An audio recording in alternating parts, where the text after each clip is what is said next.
Hello दोस्त, नमस्ते, प्रणाम। मैं हूं आपकी वंदना और स्वागत करती हूं अपने यूट्यूब चैनल पे, अपने फेसबुक चैनल पे।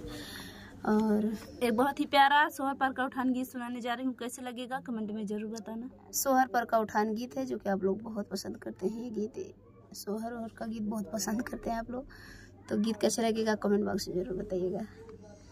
ननद घर में झगड़ा रोज करेली, ननद घर में झगड़ा रोज करेली, रोज करेली हो रोज करेली, रोज करेली हो रोज करेली। बैठ घर में भाषण रोज देवेली, बैठ घर में भाषण रोज देवेली। ननद घर में झगड़ा रोज करेली, ननद घर में झगड़ा रोज करेली। देखन में ननदी बड़ी बहू रहिया, देखन में ननदी बड़ी बहू रहिया। कूदी के लड़ाई ननदी जैसे बनरिया, कूदी के लड़ाई ननदी जैसे बनरिया। ननद घर में झगड़ा रोज करेली, ननद घर में झगड़ा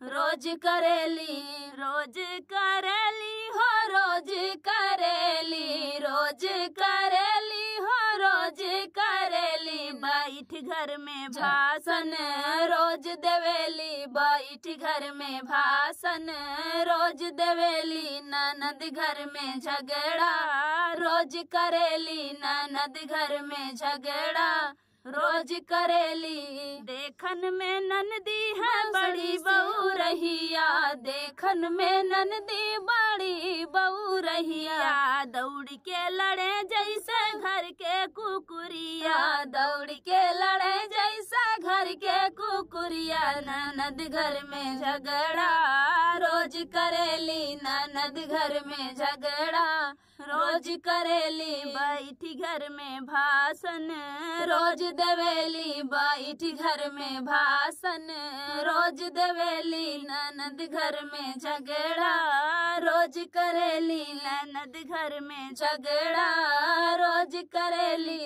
देखन में ननदी है, देखन में ननदी है बड़ी बहू रहिया, देखन में ननदी बड़ी बहू रहिया। घरे घरे घूमई हो जैसे नौनिया, घरे घरे घूमई हो जैसे नौनिया। ननद घर में झगड़ा रोज करेली, ननद घर में झगड़ा रोज करेली, रोज करेली हो रोज करेली, रोज करेली हो रोज करेली। बैठ घर में भाषण रोज देवेली, बैठ घर में भाषण रोज देवेली। ननद घर में झगड़ा रोज करेली। तो फ्रेंड, गीत कैसा लगा कमेंट बॉक्स में बताइएगा। फिर मिलते किसी नए गाने साथ, तब तक के लिए बाय बाय दोस्तों।